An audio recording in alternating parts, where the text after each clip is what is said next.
សម្រាប់ញោមញាតិពុទ្ធបរិស័ទដែលជាអ្នកកាន់ពុទ្ធសាសនានេះស្គាល់ប្រតនត្រ័យទាំង3ដែលជាខ្លឹមសារជាឫសជាគល់នៃពុទ្ធសាសនាពោលដោយខ្លីគឺថាពុទ្ធសាសនានេះមានរតនៈ3ណាទី1គឺព្រះពុទ្ធទី2ព្រះធម៌ទី3គឺព្រះសង្ឃនេះជាតួរតនត្រ័យព្រះពុទ្ធរតនៈព្រះពុទ្ធនេះជារតនៈមួយជាគ្រឿងទីពឹងមួយសម្រាប់ពុទ្ធបរិស័ទព្រះពុទ្ធនឹងជាមនុស្សមិនមែនជាទេវតាទេបងសូមឲ្យញោមញាតិជ្រាបចា៎ស្គាល់ឲ្យច្បាស់ព្រះពុទ្ធនេះជាមនុស្សតែគ្រាន់តែព្រះពុទ្ធនឹងលោកជាអ្នកមានបញ្ញាភ្លឺថ្លាខ្លាំងក្លាក្រៃលែងជាមនុស្សនៅលើផែនដីនេះកុំថាឡើយមនុស្សហ្នឹងសំបីពួកទេវតាប្អិនប្រព្រំក៏មិនមានបញ្ញាស្មើនឹងពុទ្ធទេគឺលោកមានបញ្ញាស្គាល់យល់ដឹងកាលជាអតីតដែលកន្លងមកហើយរាប់ពាន់រាប់សែនឆ្នាំមានហេតុការណ៍អីពីមុនមកលោកអាចដឹងបានហើយសម្រាប់ព្រះធម៌សម្រាប់បច្ចុប្បន្ននេះក៏លោកអាចត្រាស់ដឹងបានដែរមានហេតុអ្វីកើតឡើងក្នុងកាលក្នុងពេលវេលាហ្នឹងក៏លោកដឹង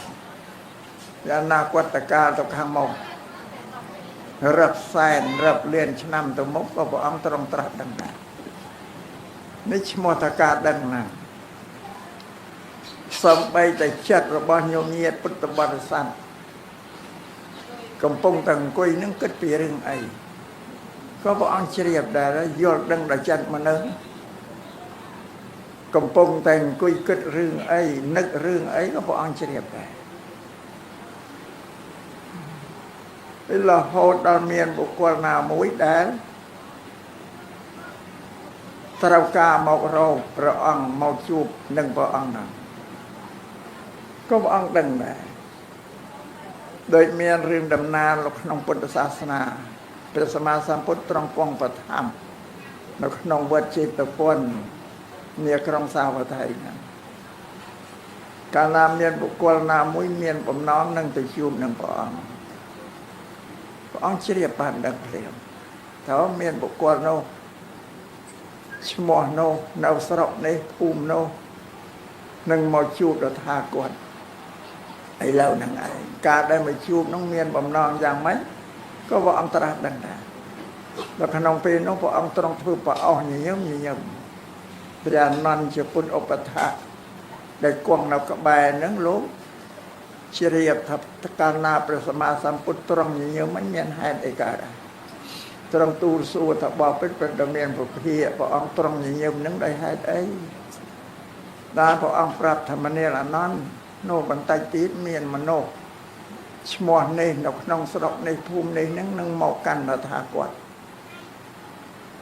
ដែលមកនោះគឺមានបំណងដើម្បីនឹងមកសាកសួរអ្វីព្រះអង្គប្រាប់យ៉ាងស្រេចប្រាប់រួចបន្តិចផុតទៅក៏ឃើញបុគ្គលនោះក៏មានដំណើរមកកាន់ព្រះអង្គមែនដូចកាលដែលព្រះអង្គសម្ដែងប្រាប់ព្រះអនន្តនេះឈ្មោះថាលោកអ្នកដឹងណាពុទ្ធៈនឹងជាភាសាបាលីប្រែជាខ្មែរថាលោកអ្នកដឹងលោកអ្នកត្រាស់ដឹងប៉ុន្តែគេប្រើជាភាសាបាលីគេថាពុទ្ធៈបើប្រែជាភាសាខ្មែរយើងថាលោកអ្នកដឹងសពក្រុមចាស់នឹងដែលមានឈ្មោះថាប្រពន្ធហ្នឹងនឹងសូមឲ្យញោមញាតិពុទ្ធបរិស័ទស្គាល់យល់ប្រពន្ធហ្នឹងឲ្យច្បាស់ នេះជារតនៈទី1នៅក្នុងពុទ្ធសាសនាយើងហ្នឹងហើយរតនៈទី2គឺព្រះធម៌ព្រះធម៌នេះគឺធម្មរតនៈជារតនៈទី2ព្រះធម៌ហ្នឹងมันមានរូបទេមានតែឈ្មោះទ្រឹស្ដីព្រះធម៌ហ្នឹងជាអ្នកចង្អុលប្រាប់ដល់យោញាតពុទ្ធបរិស័ទអំពីសិលអំពីសមាធិអំពីបញ្ញាអំពីទានសិលភាវនាជាទ្រឹស្ដីបែបបញ្យល់ដល់យើងឲ្យស្គាល់កិច្ចការនៅក្នុងពុទ្ធសាសនានេះហៅថាធម្មរតនៈព្រះធម៌ហ្នឹងអត់មានរូបទេមានតែឈ្មោះបើពោលភាសាយើងសប្តាហ៍ថ្ងៃថាទ្រឹស្ដីប្រាប់ថាពិធីធ្វើទាននឹងត្រូវធ្វើបែបយ៉ាងម៉េចយ៉ាងម៉េចចឹងធ្វើសិលយ៉ាងម៉េចយ៉ាងម៉េចចឹងធ្វើសមាធិភាវនាចឹងអល់5ចឹងដើម្បីឲ្យយើងពុទ្ធបរិស័ទនឹងបានបដិបត្តិតាមភាសាក្នុងពុទ្ធសាសនាថាបដិបត្តិតែបើភាសាបច្ចុប្បន្នហ្នឹងថាអនុវត្តធ្វើតាមនេះជារតនៈទី2រតនៈទី3គឺព្រះសង្ឃរតនៈព្រះសង្ឃរតនៈនេះជាមនុស្សដូចយើងណាប៉ុន្តែព្រះសង្ឃនឹងមានពីរពួកអរិយសង្ឃនិងសមតិសង្ឃសម្រាប់បច្ចុប្បន្ននៅសម័យនេះអរិយសង្ឃលោកទៅកាន់ព្រះនិព្វានចុះនិព្វានអស់ហើយអត់មានទេមានតែសមតិសង្ឃសមតិសង្ឃហ្នឹងគឺព្រះសង្ឃសប្តាហ៍ថ្ងៃណាថាសមតិគឺលោកអ្នកមានកិលេសជាប់ក្នុងសន្តានហ្នឹងនៅក្រូចគ្រាដូចញោមញាតពុទ្ធបរិស័ទដែរនេះហៅសមតិសង្ឃលោកសិក្សារៀនសូត្រនៅព្រះបរិយត្តិធម៌ដែលជាទ្រឹស្ដីរបស់ព្រះសម្មាសម្ពុទ្ធហើយក៏ទ្រង់អប់រំបន្ទង់កាយវាចាចិត្តរបស់ខ្លួននឹងផងហើយព្រះសង្ឃនោះលោកឆ្លៀតយកឱកាសដើម្បីនឹងទូលមានប្រាប់អំពីសាសនធម៌ដល់យោញាតពុទ្ធបរិស័ទនឹងផងនេះជារតនៈទី3នៅក្នុងពុទ្ធសាសនារតនៈទី1គឺប្រពុតឯណាយោណារាប់ម្ដងទៀតឲ្យច្បាស់ជាមនុស្សរតនៈទី2គឺព្រះធម៌ជាទ្រឹស្ដីរតនៈទី3គឺព្រះសង្ឃករតនៈនេះសម្រាប់យើងជាពុទ្ធបរិស័ទនេះអ្នកដែលជ្រះថ្លានៅក្នុងពុទ្ធសាសនានេះគឺក៏បីជ្រះថ្លានៅក្នុងរតនៈទាំង3នេះហើយសូមកុំឲ្យយោញាតពុទ្ធបរិស័ទនឹងច្រឡំ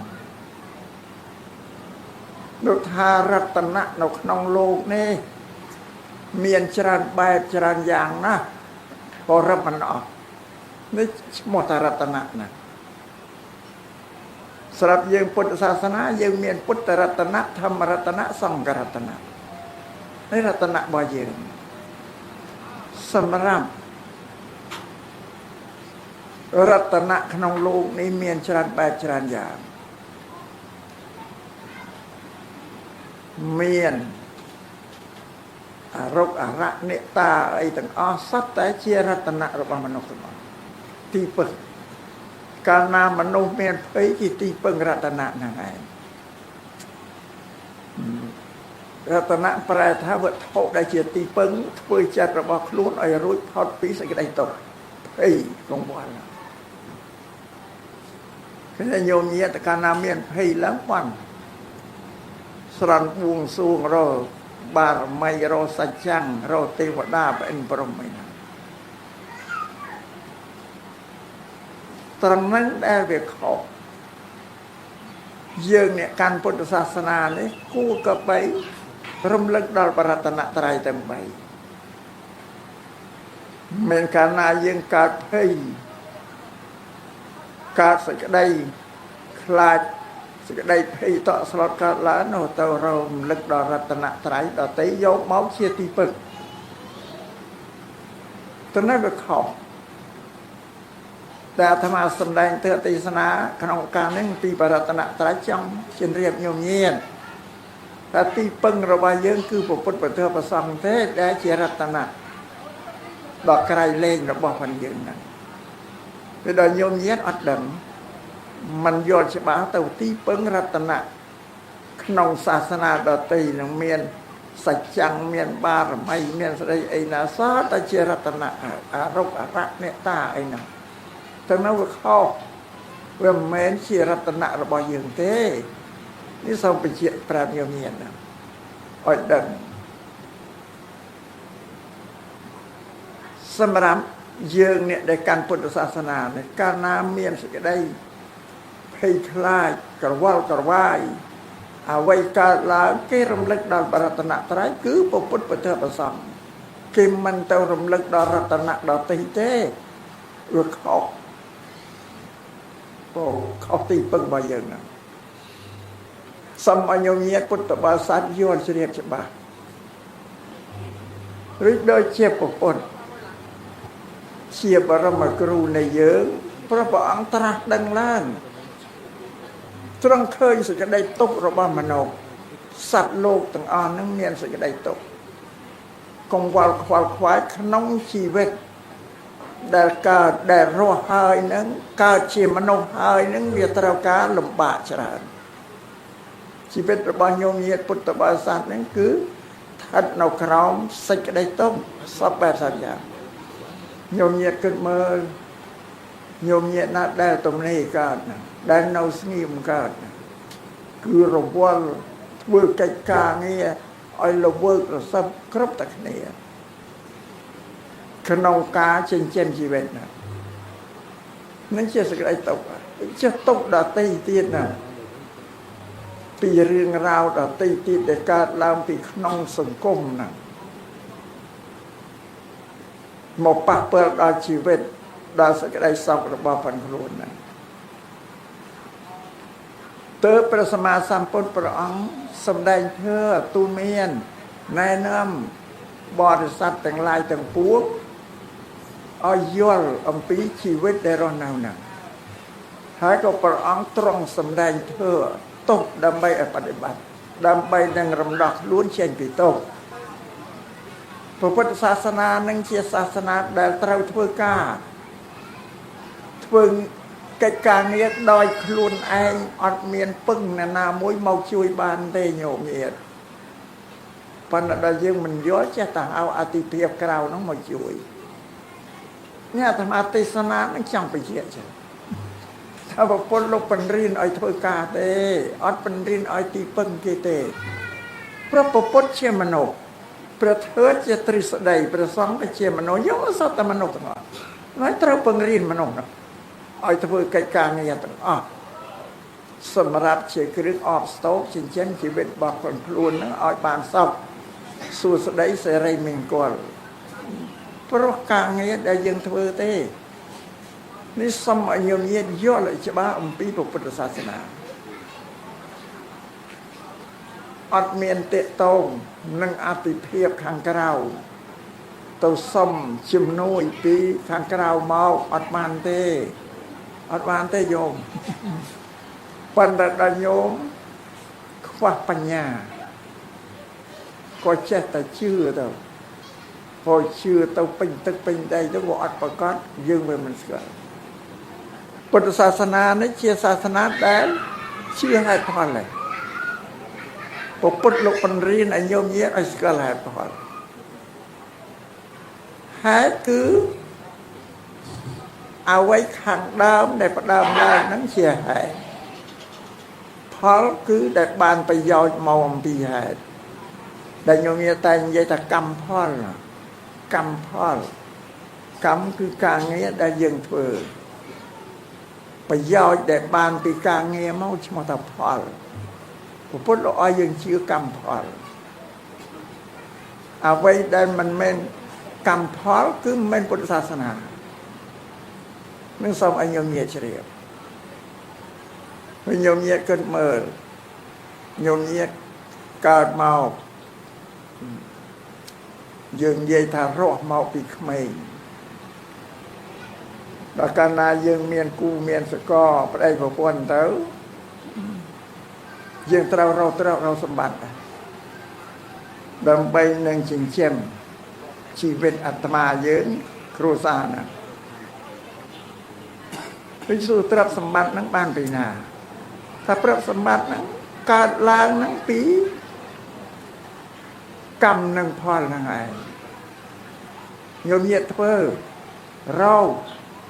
បានផលប្រយោជន៍ហ្នឹងបានដល់ខ្លួនបើញោមញាតមិនធ្វើមិនរោទេអត់បានទេនេះជាវិជ្ជមានជាស្ដែងប្រកបផងចុះញោមញាតគិតមើលមកញោមញាតតែងទីពឹងទេខាងក្រៅទេវតានឹងសុំជំនួយខាងក្រៅញោមសុំយ៉ាងព្រោះរបស់ដែលមានសត្វតែធ្វើខ្លួនឯងទាំងអស់រកខ្លួនឯងទាំងអស់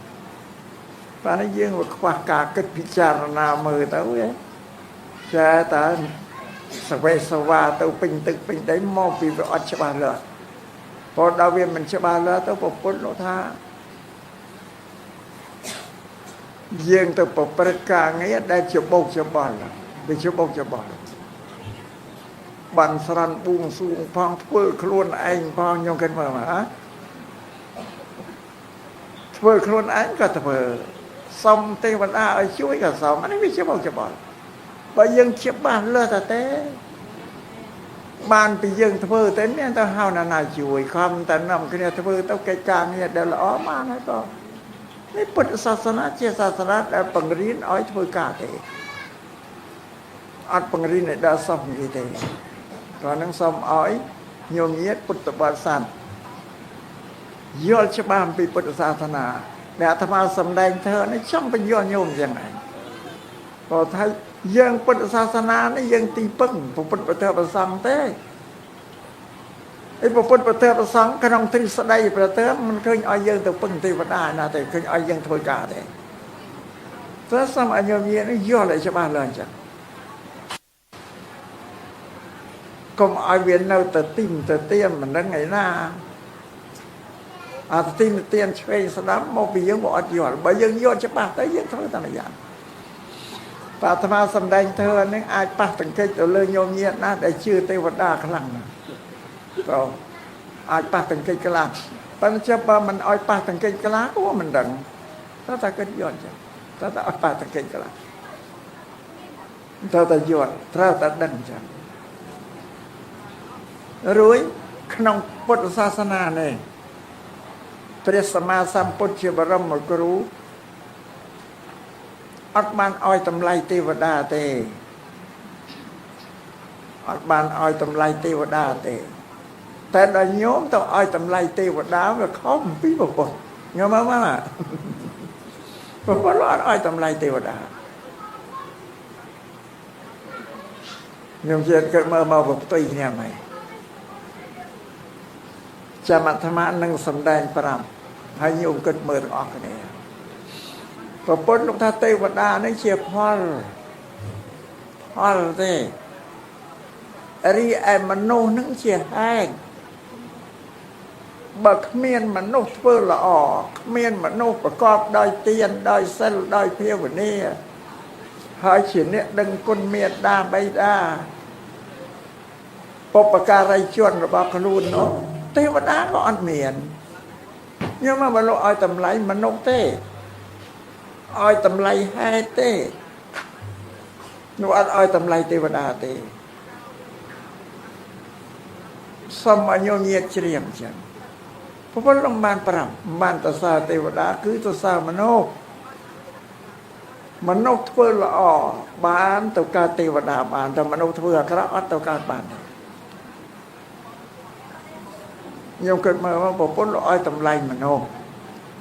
ពេលដែលយើងអ្នកកាន់ពុទ្ធសាសនាមិនបានសិក្សារៀនសូត្រទៅឲ្យតម្លៃតែទេវតាអានេះវាផ្ទុយអំពីសាសនាហ្នឹងបើសាសនាញោមញាតស្ដាប់ឲ្យយល់គឺញោមញាតអត់ពិបាក ទៅហៅអ្នកណាឲ្យមកជួយទេទៅបីហៅគេជួយក៏វាមិនបានដោយសារធ្វើខ្លួនឯងទេនេះអាត្មាបញ្ជាក់ប្រាប់ចឹងបានសម្រាប់ពុទ្ធសាសនានេះព្រះសម្មាសម្ពុទ្ធលោកឲ្យតម្លៃមនុស្សលោកថានៅលើដីផែនដីក្រោមមេឃនេះគ្មានអ្នកណាដែលមានតម្លៃមានដីជាតិមានអំណាចមានឫទ្ធិស្មើនឹងមនុស្សមិនមានទេអត់មានទេយកមកពុទ្ធក៏មនុស្សពុទ្ធមានទេវតាណាពីកើតជាពុទ្ធនឹងហើយជាមនុស្សកើតជាលោកអ្នកត្រាស់ដឹងមានបញ្ញាញាណជាប្រកបច្បាស់លើសក្រៃលែងជាងទេវតាទីញោមចិត្តមើលទូលមានព្រិនបដៅទេវតាទៅទៀតនឹងបានសម្រាប់ពុទ្ធសាសនានេះជាសាសនារបស់មនុស្សសូមឲ្យញោមញាតសិក្សាឲ្យច្បាស់លាស់សិនហើយឋានមនុស្សយើងនេះញោមញាតតែលើកនិយាយតែឋានមនុស្សជាឋានកណ្ដាលគឺថាឋានកណ្ដាលទេអញ្ចឹងពីព្រោះអ្នកដែលទៅកើតជាទេវតាប្អិនប្រព្រំអានឹងវាឋានលើហើយខាងលើយើងពីអ្នកដែលទៅកើតជាអពុអបាយភូមិនរកប្រែតដេរិឆានវាក្រោមយើងហើយញោមមើលមនុស្សនៅកណ្ដាលបើគ្មានមនុស្សធ្វើល្អទេវតាប្អិនប្រព្រំក៏មិនមានបើគ្មានមនុស្សធ្វើអាក្រក់នរកប្រែតក៏អត់មាននេះយើងនេះថាយើងជាមនុស្សនេះហើយដែលទៅលើទៅក្រោមនោះមកពីមនុស្សសួរតើទៅលើទៅក្រោមនោះដោយសារអ្នកណាមកនាំយើងយកទៅថាមានណាមានតែខ្លួនឯងពុទ្ធសាសនានឹងជាសាសនាសម្រាប់ជោគវាសនាខ្លួនដោយខ្លួនឯងអត់មាននរណាមកសម្រេចឲ្យទេនឹងសំញោមញាតិយល់ឲ្យច្បាស់ចឹងញោមចង់កើតអីចង់ចេះអីចង់ធ្វើអីក៏សម្រេចខ្លួនឯងទៅមានណាមកសម្រេចឲ្យទេដូចជាសិស្សសាលាដែលគេរៀនកាលណាគេរៀនដល់ថ្នាក់ទីបញ្ចប់បាក់ឌុបហើយហ្នឹងគេត្រូវរៀនមហាវិទ្យាល័យសាកលវិទ្យាល័យតទៀតពេលហ្នឹងដែលគេចាប់ជំនាញពេលដែលគេចាប់ជំនាញនឹងឯងដែលគេសម្រេចជោគវាសនារបស់គេដោយខ្លួនគេញោមគិតមើលមកតែខ្លះគេថាគេពេញចិត្តនឹងធ្វើគ្រូបង្រៀនគេទៅដាក់ពាក្យចូលធ្វើជាគ្រូបង្រៀនទៅគេពេញចិត្តនឹងជាអ្នកច្បាប់គេទៅរៀនច្បាប់ទៅពេញចិត្តនឹងពេទ្យគេទៅរៀនពេទ្យទៅអញ្ចឹងយើងក៏មិនណាទៅសម្រេចគេហ្នឹងបើពុទ្ធទៅសម្រេចជោគវាសនាខ្លួនឯងដោយខ្លួនឯងនេះពុទ្ធសាសនាហ្នឹងទេតែបើសាសនាដទៃគេថាព្រះអ្នកសម្រេចឲ្យតើហ្នឹងដែលវាខុសយើងអ្នកកាន់ពុទ្ធសាសនាយើងមានអ្នកកាន់សាសនាផ្សេងដទៃណាបងត្រូវសិក្សាពីសាសនាហ្នឹងឲ្យច្បាស់បើកាលណាញោមញាណសិក្សាពីពុទ្ធសាសនាច្បាស់លើទៅអត់កង្វល់អត់ខ្វល់អត់រវល់អីទេនឹងសូមឲ្យញោមញាណជ្រាបសម្រាប់ដោះស្រាយបញ្ហានៃជីវិតរបស់ប៉ុនខ្លួនឲ្យរស់នៅដោយសុខសួស្តីនឹងព្រះសម្មាសម្ពុទ្ធលោកសម្ដែងថាមនុស្សយើងនឹងបុគ្គលនេះដែលកាន់ពុទ្ធសាសនានឹងគួរធ្វើប្រយោជន៍នឹងឲ្យសម្រេចប្រយោជន៍ជាលោកយៈបុគ្គលគួរធ្វើប្រយោជន៍លោកយៈឲ្យសម្រេចទៅតាមពុទ្ធដីកាដែលព្រះសម្មាសម្ពុទ្ធលោកសម្ដែងប្រាប់ហើយណាប្រយោជន៍លោកយៈឲ្យសម្រេចនេះគឺធ្វើអីគឺធ្វើរោគវត្ថុទាំងឡាយទាំងពួងដូចជាមាសប្រាក់ជាដើមឲ្យមានគ្រប់គ្រាន់អានេះប្រយោជន៍បច្ចុប្បន្នសម្រាប់ពីព្រោះយើងត្រូវការប្រើប្រាស់គ្រឿងសម្លៀកបំពាក់ណានឹងវត្ថុទី1ហើយ ទី2មកហូបអាហារទី3នេះគេហៅថាផ្ទះសម្បែងទី4ឆ្នាំព្យាបាលរោគនេះជាឱវាទរបស់ព្រះពុទ្ធ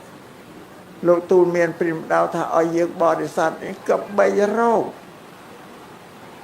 ធ្វើសម្បត្តិលោកយៈនឹងឲ្យសម្រេចសម្បត្តិលោកយៈសម្រេចកាលណាវាមានទ្រព្យសម្បត្តិនៅគ្រប់គ្រាន់បរិបូរណ៍ហើយជីវិតរបស់ញោមញាតិទាំងឡាយគ្រប់រូបនឹងគេថាមានមង្គលឡាយមង្គលគឺសេចក្តីសុខគឺសេចក្តីចម្រើនសេរីសួស្តីកើតពីទ្រព្យពីសម្បត្តិហ្នឹងទេនេះលោកឲ្យខំធ្វើប្រយោជន៍ឲ្យសម្រេចមុនគេទាំងអស់ប្រយោជន៍ទាំង4នឹងដែលធ្វើឡើងដែលសម្រេចបរិបូរណ៍គ្រប់គ្រាន់អស់ដោយសារបញ្ញាណែញោមមិននៅឯហ្នឹងដែរព្រះពុទ្ធថាបញ្ញាមិនទេវតាមកជួយរកដោយសារបញ្ញាខ្លួនយើងមានបញ្ញាច្រើនបានសិក្សាបានរៀនបានស្ដាប់ច្រើនអានឹងយើងរកទៅប្រាប់បានសម្បត្តិធ្វើឲ្យជីវិតបានសុខនៃជីវិតរបស់ផងយើងឯនេះតែឲ្យខំឲ្យរកសម្បត្តិពហុសច្ចាញ្ចៈណាសេបញ្ចៈវិនយោចៈសោសេកេតោសុភាសិតាណា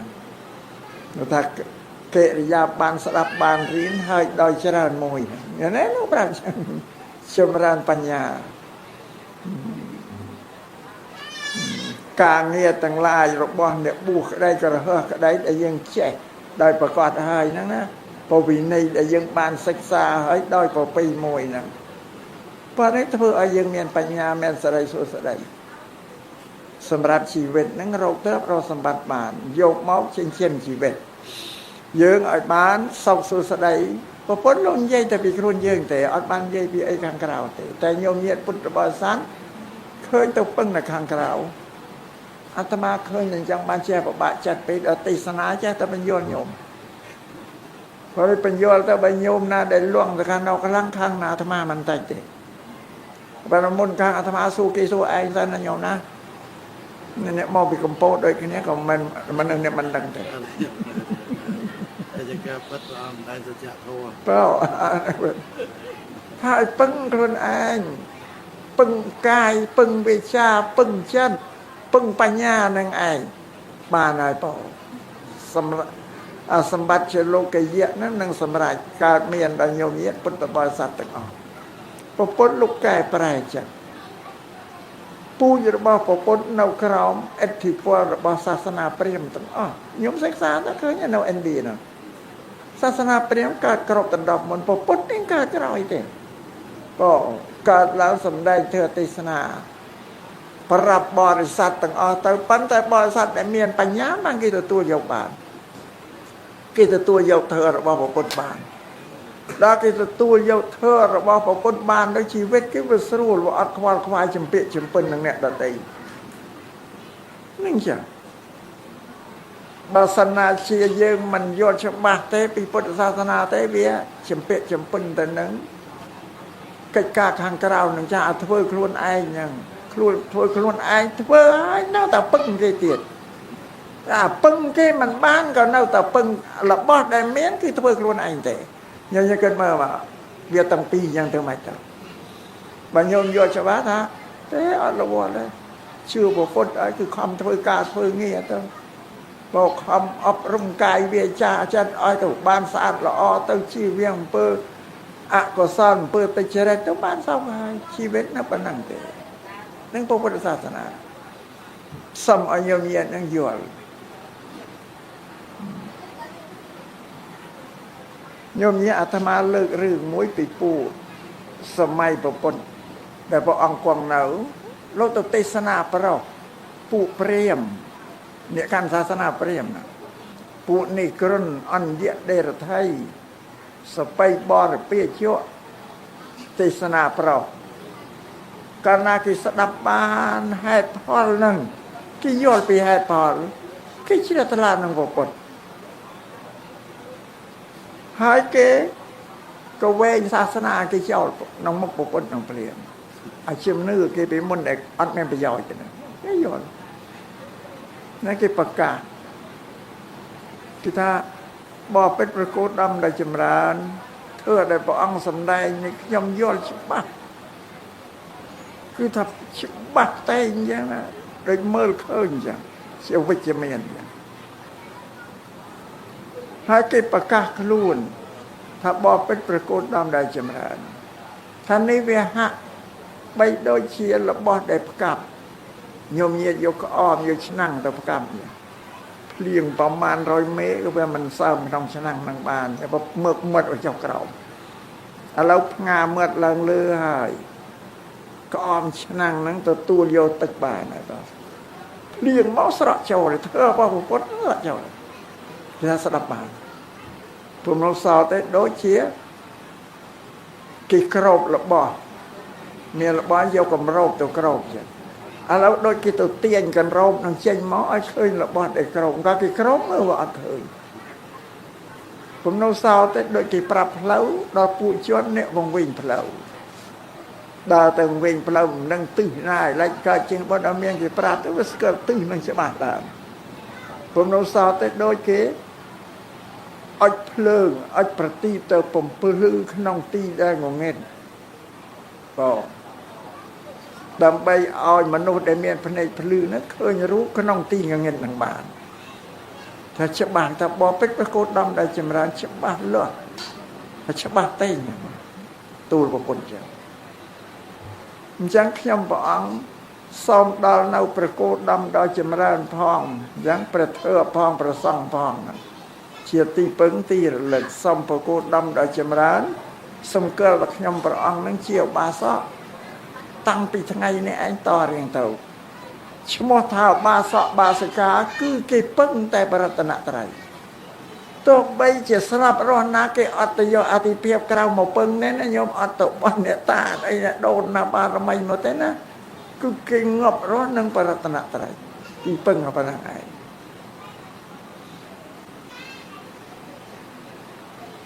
พอบ้านพอพ้นโลกสมได้ท่านโยกปรัตนตรัยเฉียดตีปึ้งตีระลึกเนี่ยปังกราบเฮ้ยปังกราบสิ่งใดคลายสิ่งใดต่อสลดสิ่งใดเฮ้ยนั่งอ่อยบัดเต่าบานปรัตนตรัยจังไปนั่งประกาศเตียประตามแต่พระองค์ตรองสมได้องค์ตรองแสดงพระผู้ปิโคแต่เอวัมปุถยังสารันตานังทอมแมงสังขันจะปิโกโวปิยังเวียชัมปิตัดตังเวียโลมาหังเสาในสเตธรรมเนียปิโคแต่งหลายบุกวลกาลรลึกในประพุทธประเทศประซ้ำอย่างนี้สิ่งใดเพยสิ่งใดเพยก็ได้สิ่งใดคลายก็ได้สิ่งใดรันทอนก็ได้นั่งมันเมียนเตนี่ลงปรำยังนะบอกอะไรโยมต้องไปสอนลงมือตัวจำไงนายโยมกัดอีกกลายนึกได้ประรัตนตรัยบุพุทธประเทศประสังโมกำกอลขนมจัดนึงปังกราบในสิ่งใดเพยสิ่งใดกลายนึงบัดเตอปสาบเราเรียกเตอสงบเตอโยมกันเมื่อมาขนมกุลประรัตนตรัยนี่คือเมียนกุณานุเพียรย่างทมทิ้งอมพอดสมรักโยมเยียพุทธบริษัทได้เนี่ยการพุทธศาสนานึกสมอันยังเงียเชี่ยจ้ะแต่การนาเมียนให้นักการล้างโยมรำลึกดาวผู้พ้นนึกดาวกุลประเทศนึกดาวกุลประสองสัตตมโนแต่โยมนึกเคยเข้าไปน้มไม่เนี่ยนะแต่โรตีวัดนานเนี่ยป้องปัดอะไรไม่น่านะนี่ได้อัตมาติสนาขนมกรรมวิธีบอลในจำสังกรโยมเงียปุตตบาสัตตปนังไอ้ต่อเอาโยมสกอลนาปรัตนตรัยเอาเชบาลาตีปึงสมาดอยอายุชีวิตเฮ้ยสำหรับยืงเชี่ยวบาสะบาสิกาเนี่ยแต่ชมท้าเอาบาสะบาสิกาขนมพุทธศาสนาคือเนี่ยดาวนาปรัตนตรัยจังใบนั่งเชี่ยตีปึงสมโยกพุทธประเทศประสังนะโยมพุทธแข่งทำแมงสังแข่งสรนังกิจามิขยมสมดาวนาพุทธประเทศประสังเชี่ยตีปึงตีระลึกปัญญานะพระปัญญาหนึ่งปรัตนตรัยปัญญาประหยัดดำเมียนเพยไอ้บ้านตัวนึกพุทธประเทศไปสร้างหน้าตัวนึกเทวดาเป็นปกปรมไม่นานนะก็นั่นโยมพระจ่าอย่างเวกเขากันลงประเทศ បានជាទេសនាក្នុងកម្មវិធីបន់ចង់បញ្ជាក់ញោមញាតែប៉ុណ្ណឹងឯងធ្វើម៉េចឲ្យច្បាស់ដល់ទៅហើយញោមចង់បានទ្រព្យបានសម្បត្តិអីឲ្យចម្រើនកើតមានគឺបញ្ញាអានឹងរកមកពុទ្ធលោកប្រាក់រកបញ្ញាសំបញ្ញាមុនទើបកើតមានទ្រព្យសម្បត្តិដល់យើងបានហ្នឹងហើយដូចជាញោមញាតពុទ្ធបរិស័ទដែលជាមេត្តាបិតារបស់កូនប្រុសកូនស្រី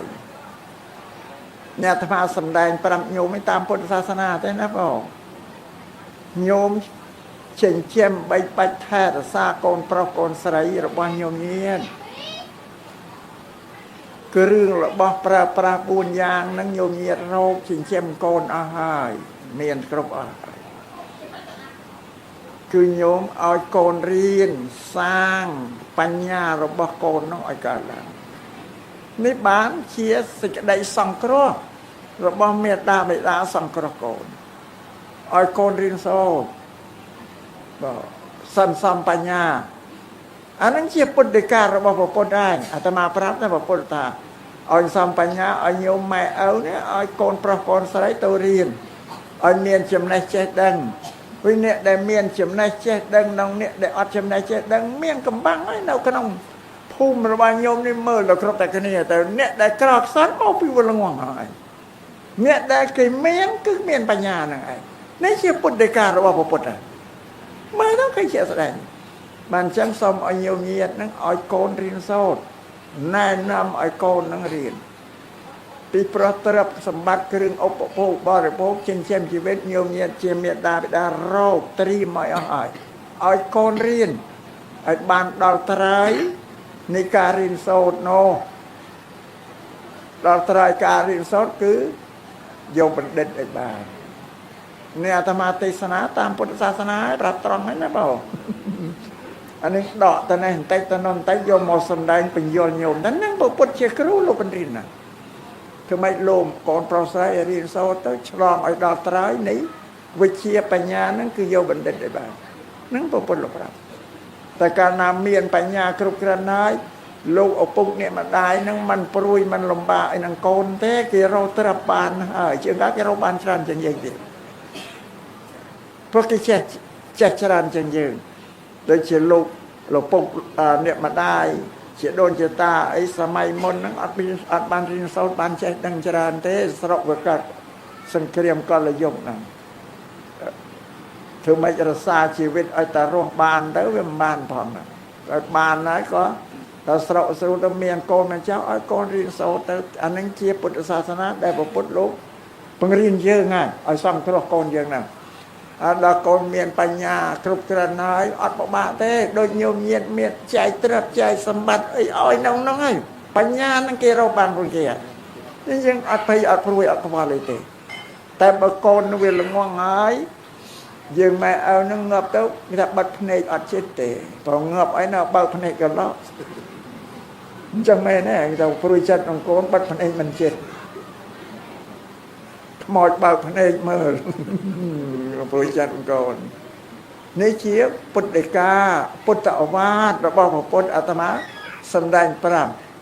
ថាញោមឲ្យកូនចៅរៀនទៅឲ្យចេះដឹងថានេះជាពុទ្ធសាសនាដែលព្រះពុទ្ធលោកទូលមានពីម្ដងកុំប្រហែសទ្វេសោះធ្វើម៉េចឲ្យកូនរៀនឲ្យបានបណ្ឌិតបាទរៀនបានបណ្ឌិតទៅពីព្រោះប្រទេសជាតិគេត្រូវការធនធានមនុស្សចូលបើប្រជាប្រដ្ឋល្ងងខ្លៅអត់ដឹងអីហើយតើទៅកសាងប្រទេសជាតិមិនបានញោមញាតព្រោះនេះជាពុទ្ធដីកាពុទ្ធឲ្យមនុស្សសាងធនធានមនុស្សនោះឲ្យវាកើតចម្រើនឡើងទៅយើងអភិវឌ្ឍប្រទេសជាតិយើងបាននឹងសូមឲ្យញោមញាតពុទ្ធបរិស័ទទាំងឡាយនឹងជ្រាបព្រោះស្ដាប់ឲ្យគិតពិចារណាអត់មានទៅរកទីពឹងណាមកទីពឹងទេតាមបានទេញោមញាតអាត្មាទេសនានេះដូចជាញោមញាតដូចមិនដែលឮបងទេសនាញោមញាតរត់តែពឹងទេវតាតែអាត្មាទៅទេពឹងទេវតាមិនបានទេព្រោះអត់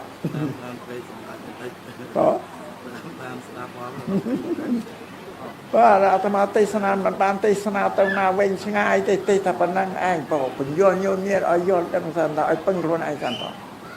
ខំរៀនខំសូត្រខំធ្វើការចឹងញោមញាតគិតមើលឥឡូវអាត្មាទេសមួយទៀតឲ្យវិជ្ជាស្ដែងចុះ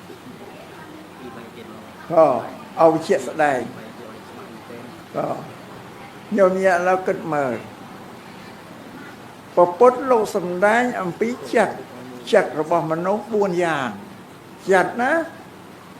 ចិត្ត4យ៉ាងហ្នឹងឯងដែលអាចទៅកើតជាទេវតាប្អិនប្រព្រំទៅកើតជាពុទ្ធព្រះអរហន្តខ្ញុំស្ដាប់មិនដែរណាទី1ឈ្មោះថាកម្មាវិជ្ជាកុសលចិត្តនេះកម្មាវិជ្ជាកុសលចិត្តនេះចិត្តដែលប្រកបដោយកុសលតែវាជាប់ជំពាក់នឹងកម្មគុណ5នេះពួកញោមញាតដែលជាប់នឹងកូននឹងចៅនឹងទ្រព្យនឹងសម្បត្តិអីហ្នឹងគេកម្មគុណ5តែចិត្តជាកុសល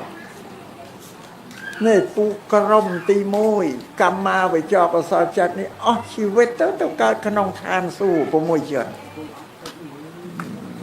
ទៅកើតក្នុងឋានសួគ៌6ជាតិទេវតាក្នុងឋានសួគ៌ហ្នឹងព្រោះទេវតាជាឋានកម្មាវិជ្ជាកុសលចិត្តលោកមានប្រពន្ធមានកូនមានមហូបអាហារអីបរិភោគដូចមនុស្សយើងចឹងដែរតែវាខុសថារបស់ដែលលោកប្រើជាទឹកវាទឹកវាកើតឯងចឹងបើទេវតានឹងចង់មហូបអីនឹកកើតនឹកឡើងកើតមហូបនោះទៅសម្រាប់បរិភោគទៅ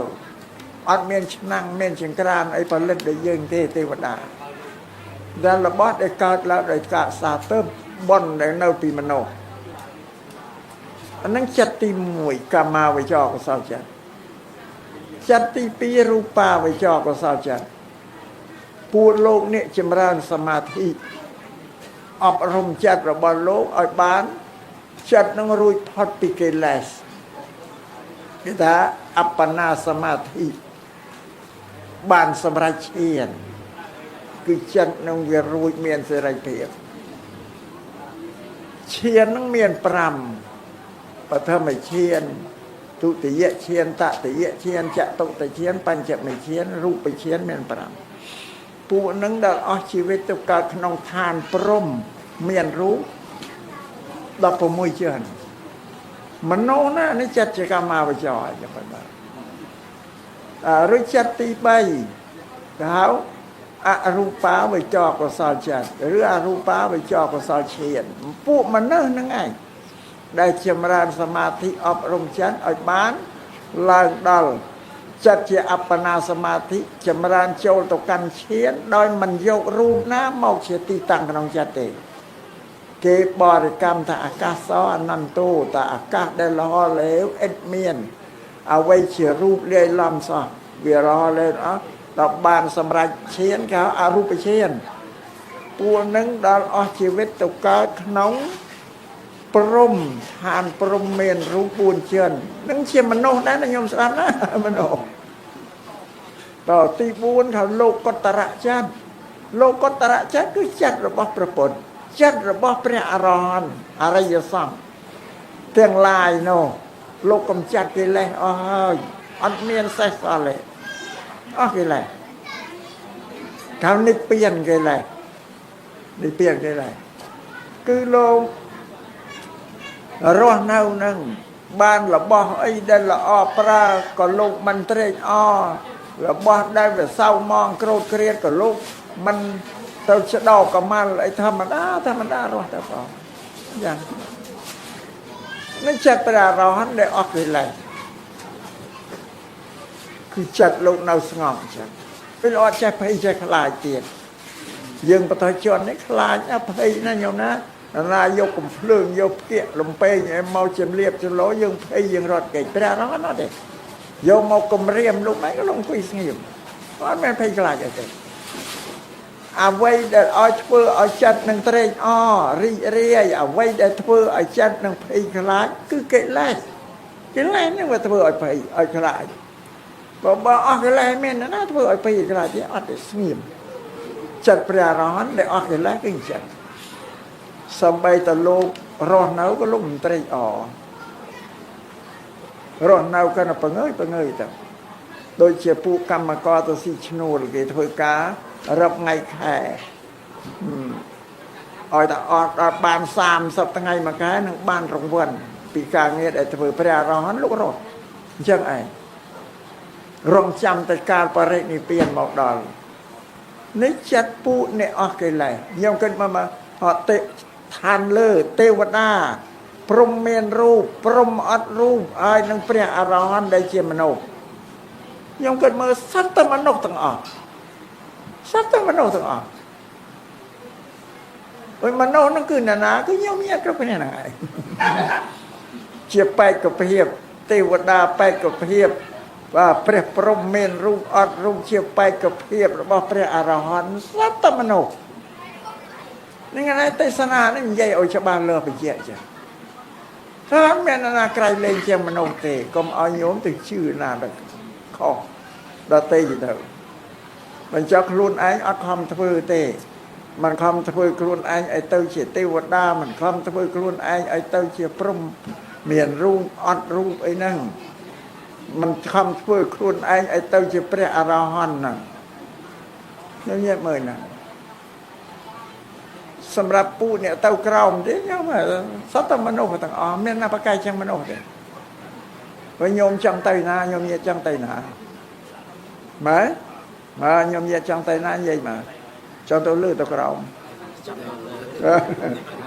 អានេះចង់ទៅលើប្រពន្ធលោកប្រាប់ផ្លូវហើយតាចង់ទៅលើនឹងធ្វើទៀនធ្វើសិលភាវនាឲ្យទាំងអស់លោកមានលៀកឲ្យប្រាប់តែវាណាស់តែយើងវាមិនដឹងយើងអត់ដឹងចេះទៅហើយកុំថាឡើយចង់ដល់ទៅលើញោមចង់ទៅក្រោមណាទៅក្រោមចង់ទៅក៏នរកប្រែតដេតយ៉ាងក៏ទៅដែរលោកប្រាប់ដល់ទាំងអស់ផ្លូវមានលៀកឯណាទៅលើគឺប្រព្រឹត្តសុចរិតធ្វើសទៅក្រោមគឺប្រព្រឹត្តធ្វើខ្មៅទុច្ចរិតទៅប៉ុនលោកប្រាប់ទាំងអស់ញោមជ្រើសរើសខ្លួនឯងទៅណាមានណាមកសម្រេចខ្លួនឯងឡើយទៅឲ្យច្បាស់លាស់និយាយទាំងអស់ទេញោមញាតកសាងសង្គមគ្រួសារកសាងជីវិតរបស់ខ្លួនគឺវាអាស្រ័យនៅលើបញ្ញាមានបញ្ញាហើយគឺធ្វើ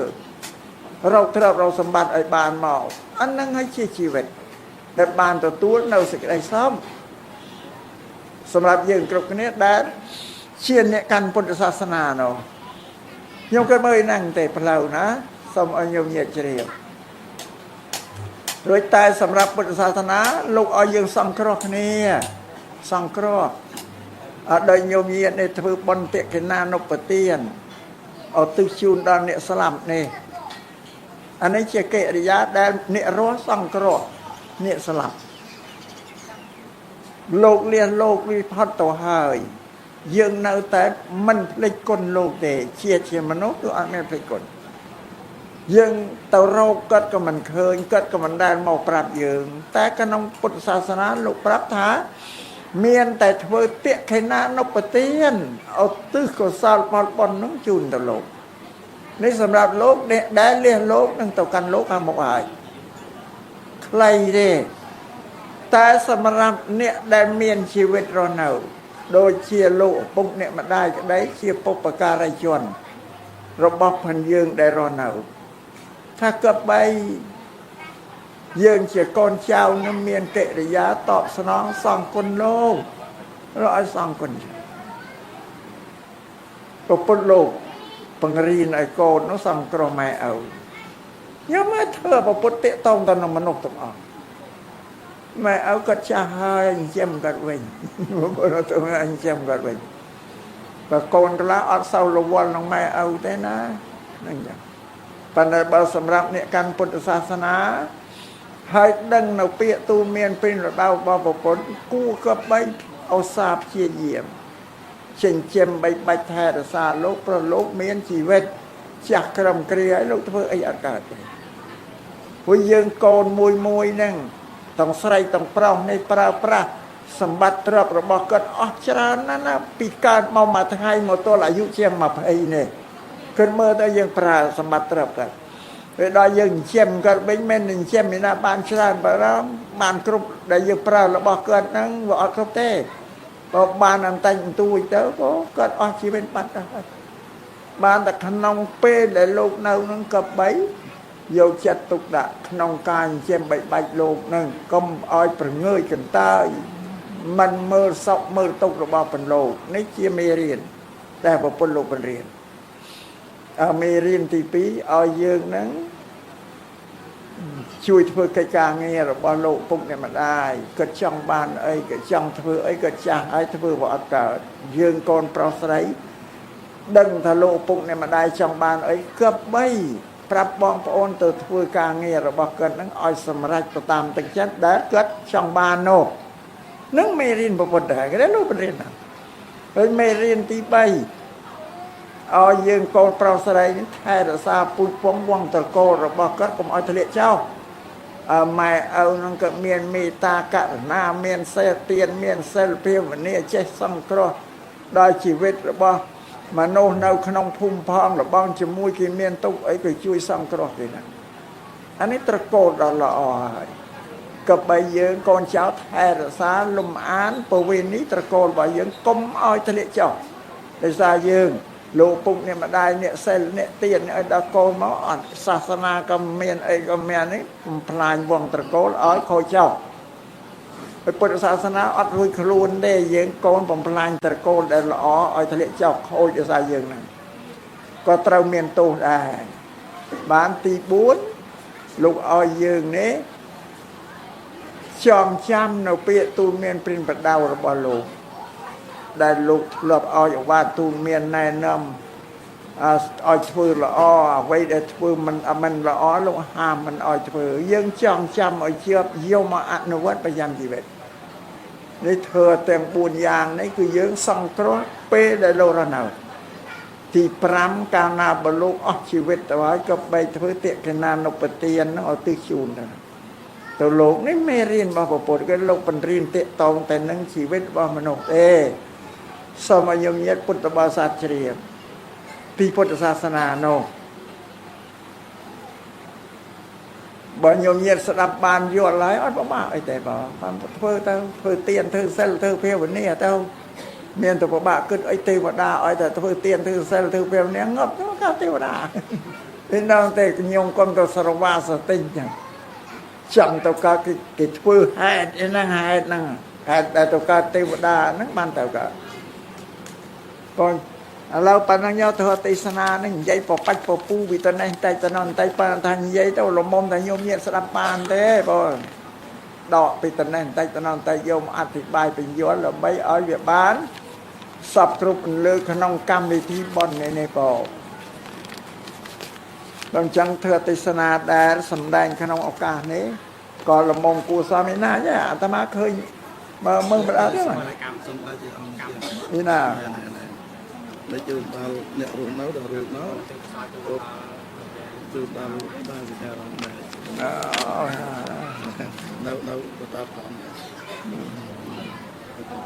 càng lừa nên nhẹ ruộng nấu từng ngõ từng ngõ còn trong thời tây sơn đã sầm đèn một phần cầm để tí bần tọp quân đừng quân để hao ta thưa cắt tình nhu cả tạo về tì đâu chúng ta phải chọn chun đó lố là cái lố rật thi ấy mà để rật thế này thôi chứ nó làm bón này này mà đại này đam bón này nó còn lưng vòng rồng vòng ngọc à tham à lòng bón vậy có sao xăm lư có sao bón đến chun đó bọc cà ray chuồn thằng miền này mà đai sọc hà la chắc ấy thế nào nó sọc hà la lộ bông chẳng khi na nó sừng ngon nơi cái nào nào rồi chẳng khi nâng mặt đai mi nhập ba sự ca rất một nâng sva may nhập ba sự ca sọc sập ban ba sự ca sọc chăn tha ba sự ca sọc sầm a tia dọ sọc pâu nâng phe gì ở những sát tàu nệ để rồiนี่นะนึกสัตว์เนี่ยเมียนชีวิตรอนนาไว้ก่อนเช้าช่ำกาเปียเรียงมันอ้อยลูกไตนาได้บอนนี่กี่กาเปียมันอ้อยไตนาเราสัตว์เดินไปหนึ่งบางเชียตีสการะโบเชียดาโกนปรากรสไลเชียตีปึ้งผมเนี่ยเราจันโน พระพุทธលោកសម្ដែងពុទ្ធសាសនាលោកសម្ដែងថាមេត្តាបិតុឆាយាម៉ែឪនឹងជាមលុបដ៏ត្រជាក់របស់កូនច្រកកោនហ្នឹងតែចឹងកូនបានមលុបត្រជាក់ច្រកកោនហ្នឹងមិនចង់ឲ្យមលុបអន្តៃណាទេចង់ឲ្យបាំងតែពីលើចឹងមលុបក្តៅហ្នឹងក្តៅទៅអញបានត្រជាក់បើយ៉ាងសុំឲ្យលោកមានអំណរត្រេកអរតាំងចិត្តរីករាយសប្បាយនិងកុសលផលបុណ្យដែលគេជូនលោកទាំងអស់នេះឲ្យរស់នៅយូរណាបងនៅយូរជាមលុបជាទីពឹងរបស់ផងគេរីមួយយ៉ាងទៀតក៏សូមឧទ្ទិសកុសលផលបុណ្យនឹងជូនដល់ទៅបុព្វការីជនគ្រប់រូបទាំងអស់ដោយណាលោកឯណាទេអាត្មាហើយលោកយាតាសក្ការៈម៉ែរត់នេះរត់សុកកន្ធាហ្នឹងហើយរត់ម៉ាយឯណាដែរងប់ហើយព្រោះដល់បុព្វការីជនដែលលះលោកទៅហើយសូមលោកអនុមោទនាទទួលលោកកុសលផលបុណ្យដែលកូនប្រុសស្រីទាំងអស់បានឧទ្ទិសជូនលោកអញ្ជើញទៅកាន់លោកខាងមុខផុតហើយកូនចៅនៅតែអត់ភ្លេចទេនៅតែនឹកឃើញយ៉ាងឯងបានជាធ្វើបុណ្យទេកណានុទេឧទ្ទិសជូនដល់លោកសូមលោកអនុមោទនាទទួលយកកុសលផលបុណ្យដែលកូនចៅឧទ្ទិសជូនលោកដោយទឹកចិត្តរីករាយលោកត្រូវការប្រាថ្នានៅប្រការៈណាមួយក៏ចូលសម្រេចទៅតាមទឹកចិត្តរបស់លោកអ្នកទាំងឡាយនោះចុះកុំបីខ្លាយរលាយទៅជាប្រការៈអ្វីដទៃឡើយយ៉ាเราត្រឡប់មកញោមញាតអ្នកស្ដាប់ធម៌នឹងអ្នកម្ចាស់បុណ្យនេះសាបានណាញោមណាសូមជូនពរសព្វសាធុការញោមញាតស្ដាប់ធម៌ទេសនាទៅឲ្យមានបញ្ញាឡើងចេះគិតតាមយល់ហេតុយល់ផលតាមរយៈធម៌ដែលអាត្មាសម្ដែងអញ្ចឹងណាអាត្មាសម្ដែងអត់ខ្លាចញោមខឹងទេញោមខឹងក៏ខឹងទៅបងបើមិនអញ្ចឹងទៅមិននឹងបញ្យល់បានបើលោកថាខ្លាចគេខឹងបានតណាទទួលយកបានក៏បានដែរណាទទួលយកបានក៏តាមតណាសិនតែអាត្មាសង្គ្រោះតែអ្នកដែលមានឧបនិស្ស័យឲ្យបច្ច័យសាងមកត្រូវមានបញ្ញាដល់បញ្យល់ស្រាប់បានយកបើលោកថាខ្លាចអញ្ចឹងទៅទាំងអស់ហ្នឹងហើយតអញ្ចឹងទៅទាំងអស់ចឹងសូមឲ្យញោមញាតបានប្រកបដោយសេចក្តីសុខជោគជ័យសួស្តីនេះជីវិតរបស់ញោមញាតដែលរស់នៅដោយសារធ្វើការណាដោយសារកម្មផលធ្វើការនឹងដោះរួយហើយជីវិតបានសុខសួស្តីបើយ៉ាងទៅទេសនាក្នុងឱកាសនេះក៏សន្មតថាចប់តែប៉ុណ្ណេះឯងអេវ៉ាំង